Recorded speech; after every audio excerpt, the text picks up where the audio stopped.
Лукашенко з Бобруйска і Арцём Маркусенко з горада Жлобін. Каманд, давайте знаёміцца, з Гомеля распачнем, бо гэта сённяшнія госці. Галоўны трэнер Эдуард Деменкавец. Галкіперы Алена Петраченко, 8 Вероніка Кузьменцова, нумар 10 у Валерыі Неберавай, 13 Анастасія Савіцкая, 14 Протасюк, 10 Діана Кацинель, 13 Ірина Смірнова. Сустрэча наша распачалася.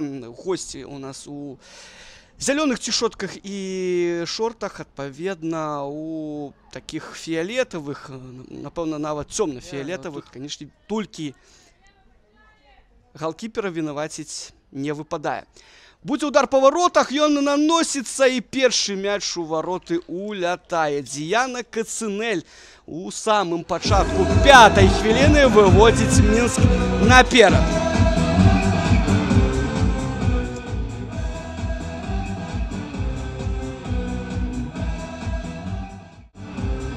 Я наўмысна не даю назву, тому что по-рознаму яны называліся, і Надзея, і Надзея Днепр, цяпер гэта ўжо просто Днепр.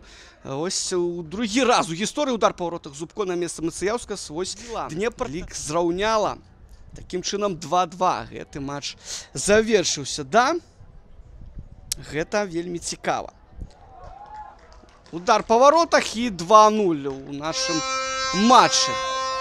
29-я хвіліна. Давайте мы зараз паўтор дачакаемся гэтага моманту, як гэта ўсё тут адбылося. Прыдумаю зараз вось на 38-й хвіліне. Ўжо хутка у нас і канец першай паловы. Зубко б'е і уступае ў гульню Мацыяўска. Мяч перад сабой адбівае, трэба не ведаў. Пашковская. Перадача дакладная на Мірошніченко. Удар міма. Ох, які момант. Мінска абсалютная перавага, і колькі вось толькі заб'е каманда. Гэта інтрыга, забівае ў самым канцы пасля падачы з вуглавога.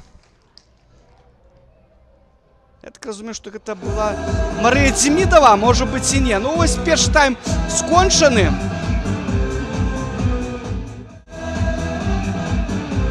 Так, это Демидова забила.